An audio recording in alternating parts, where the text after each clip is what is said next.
Amis auditeurs du Gospel intérieur, 8e vidéo de la 3e série En marche. Sur cette vidéo, nous allons partager quelques réflexions sur la prospérité, notamment obtenir la prospérité. D'abord, une définition simple. La prospérité est une situation globalement favorable. La prospérité est souvent définie comme un état d'abondance et de bien-être. Donc vous voyez dans ces deux définitions l'idée quand même de globalité dans l'idée, dans le mot prospérité. D'ailleurs, sur le plan étymologique, le mot prospérité vient du latin prosperitas, traduit suivant par heureux. Par contre, en grec, nous avons deux mots totalement différents qui expriment deux idées différentes. Le premier mot est euodo, qui a donné le mot prospérité dans les textes inspirés comme la Bible, par exemple, avec son idée de bonheur, tandis que l'autre mot qui désigne la prospérité est le mot thésaurizo, qui vient donner le verbe thésauriser, qui lui est en rapport avec l'accumulation objective de richesses matérielles. Donc deux mots différents grecs qui déjà nous font sentir que ce n'est pas tout à fait la même chose que de demander eudo ou thésaurizo.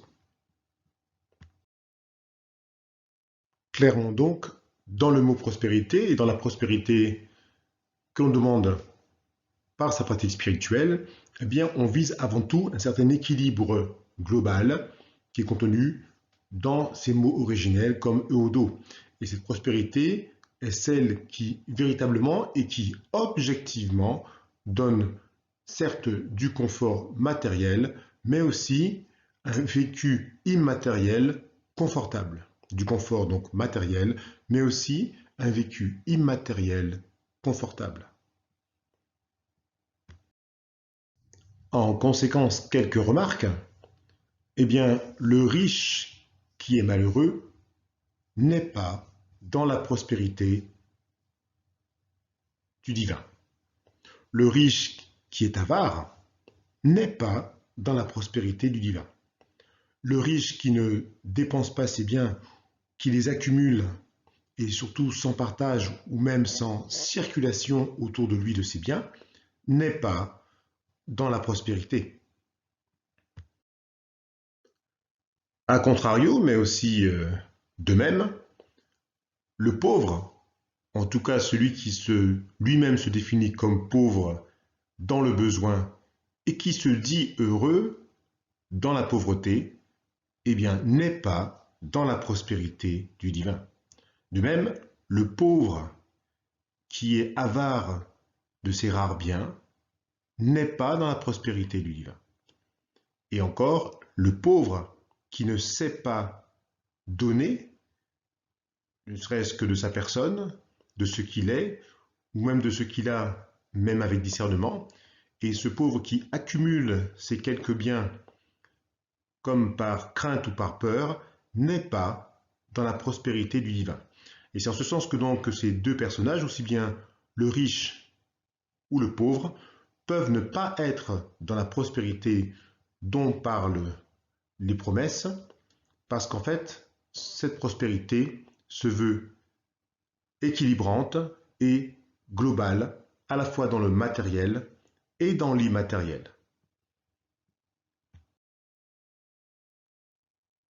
Je partage cela avec vous parce que je sais et nous savons que beaucoup d'idées circulent sur la richesse matérielle comme quoi elle serait peut-être mauvaise, ou la pauvreté matérielle comme quoi elle serait peut-être bonne et souhaitable, soit par des idées spirituelles ou à cause d'idées purement religieuses.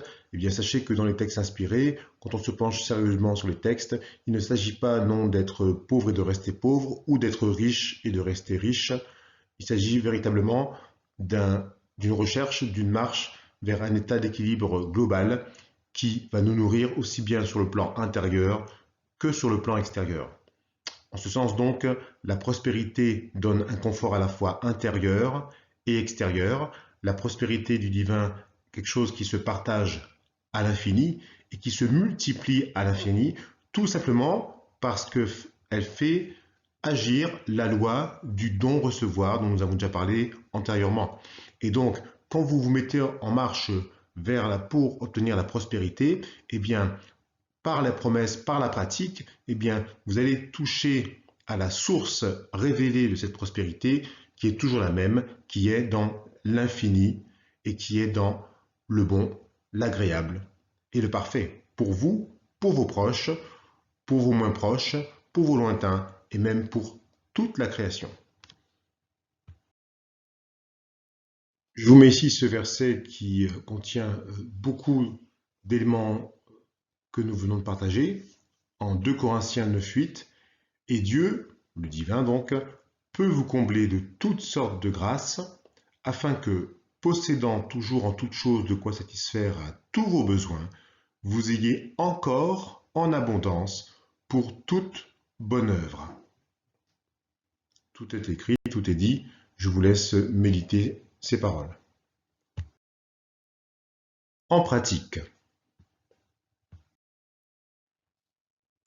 Eh bien oui, encore une fois, la volonté du divin, la volonté de Dieu est que chaque être humain qui sait qui il est puisse vivre dans l'abondance et dans la prospérité.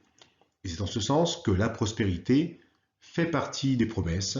C'est en ce sens que légitimement, je peux faire de ces promesses sur la prospérité ma nouvelle vérité intérieure qui va venir me nourrir de l'intérieur et en toutes circonstances me rappeler cette vérité très tangible que je veux voir s'accomplir dans ma vie. Et bien ensuite, je reste donc obéissant aux lois spirituelles, dans le sens que je suis guidé dans mon cheminement par ces lois spirituelles qui m'aident à marcher par l'esprit sur le sentier. En ce sens, donc, je marche par l'esprit et l'objectif est fixé. Les promesses viennent valider, si vous voulez, un peu ma légitimité à demander ce que je demande, d'autant plus que je l'intègre dans quelque chose de global. Je dis ceci en ce sens que n'importe qui peut demander ce qu'il veut, c'est écrit, demandez tout ce que vous voudrez en mon nom, certes, et en même temps, si vous intégrez toujours beaucoup plus à la demande, comme par exemple le pourquoi de la demande qui va au-delà de votre propre intérêt personnel, eh bien, plus vous intégrez l'autre, les autres ou le monde, etc., plus vous nourrissez la chose, plus vous donnez de puissance à cette marche en avant qui va vous amener vers l'objectif.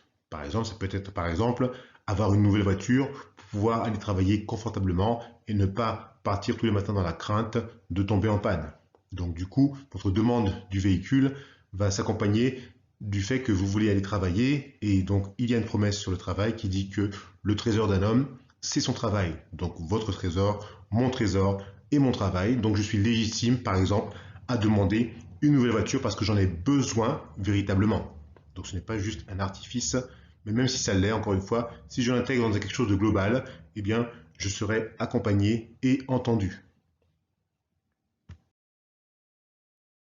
Concernant mon action volontaire, elle sera toujours la même, c'est-à-dire que par les 3 potentialités plus une dont nous avons déjà parlé, donner, pardonner, bénir et persévérance, eh bien, j'améliore sur le plan qualitatif mon positionnement par rapport, si vous voulez, à la bénédiction céleste, bénédiction du ciel. En ce sens que, quel que soit ce que je fais, que je demande ou pas, ou que je suis, de toute façon, ces 3 potentialités plus une sont toujours, si vous voulez, d'ordre qualitatif et donc améliorent toujours mon positionnement dans mon être intérieur et ma marche par l'esprit. Donc oui, donner, pardonner, bénir, persévérer, même si j'ai l'impression de ne pas pouvoir donner, nous en avons déjà parlé, nous pouvons toujours donner quelque chose parce que nous sommes chacun, tous, riches de plein de choses, parfois insoupçonnées. Donc sachons donner et bien sûr même avec discernement.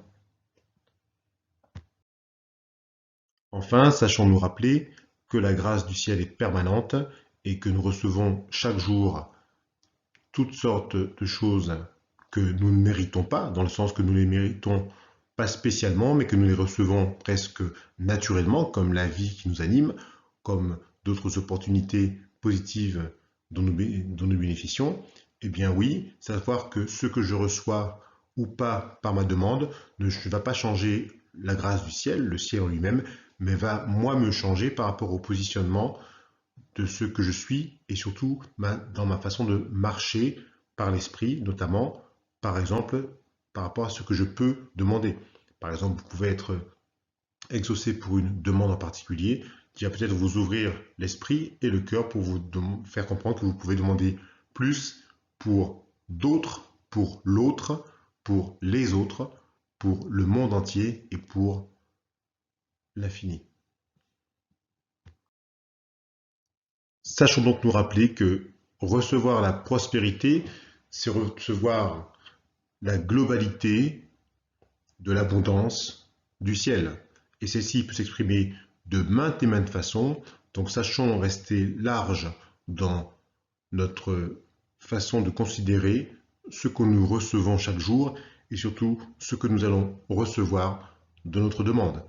Évidemment, nous pouvons demander encore une fois des choses très précises, mais sachons les intégrer dans quelque chose de beaucoup plus global pour notre bien, à nous, nos proches, nos lointains et toute la création. Fin de cette 8e vidéo. À bientôt sur la chaîne YouTube Le Gospel Intérieur.